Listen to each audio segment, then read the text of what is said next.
Okay, so Elphaba is like, I'm going to get these shoes. She comes across and visits Bach and his family to get information about Dorothy. She's described as a plain and likable girl. Bach assures Elphaba he has no animals, capital animals, in his farm because he loved Dr. Dillamond and his principles. There she learns that Madame Warble is near death, but is continuing to advise the wizard from her sickbed. And she leaves Bach, and she's now her goal is, yes, I still own the shoes, but I'm ready to kill Madame Warble. Elphaba arrives at Shiz. There's a different head in the hall, obviously, since Madame Warble is sick.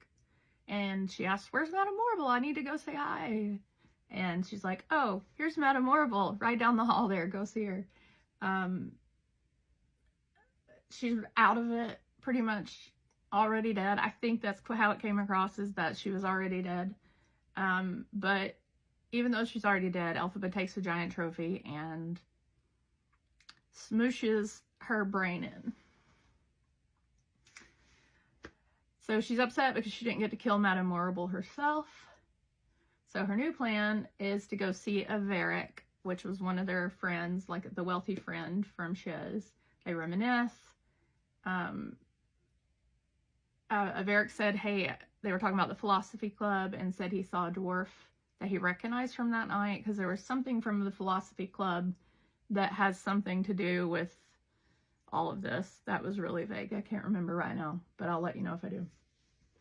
Elphaba tells him she killed Madame Warble. He's like, cool. Do you want to stay for dinner? The guests talk about the nature of evil. Is that based on action, or does intent matter? Elphaba concludes evil must be secret and leaves the party. She wants everyone to know that she wants everyone to think that she killed Madame Warble. Like, she wants that gossip spread around. All right, so Elphaba wanders into the park and finds the clock of the time dragon, which we learned about in the very first chapter of the book, I believe. She meets the dwarf. Oh, Yackle. That's who she's looking for, Yackle.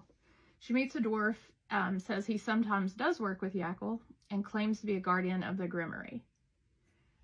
So Elphaba is just on a rampage. She just threatens to kill him. She's like, I've already killed someone else today. I'll kill you too. The dwarf knows Elphaba didn't kill Madame Warble because she was already dead. The clock shows Elphaba a play. A man visits Milena at home, gives her a drink from a green bottle, has sex with her before departing in a hot air balloon. Think about this. We know who her father is if you know the story, but this is the reveal. The last act of the play is blank. A door opens in the clock and shows Turtle Heart's looking glass. And it shows that it was left behind in Elphaba's room in the Emerald City. So Elphaba returns to Bach's farm, tells him she killed Madame Warble. Bach and his wife are like, please don't hurt Dorothy. She's just a child. Like, just calm down.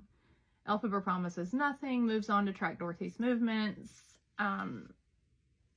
She's like, I really don't want to, like, pursue this. If I could just have the shoes, that's all I want. I just want all this to be over and I'm going to have the shoes. I don't really want to hurt anyone. So Elphaba sees Dorothy and her companions going along the old brick road. She considers abandoning the shoes at this moment, and she considers just ripping them off of her. But there's a storm coming, and you know, storm brings rain, so she has to go and hide.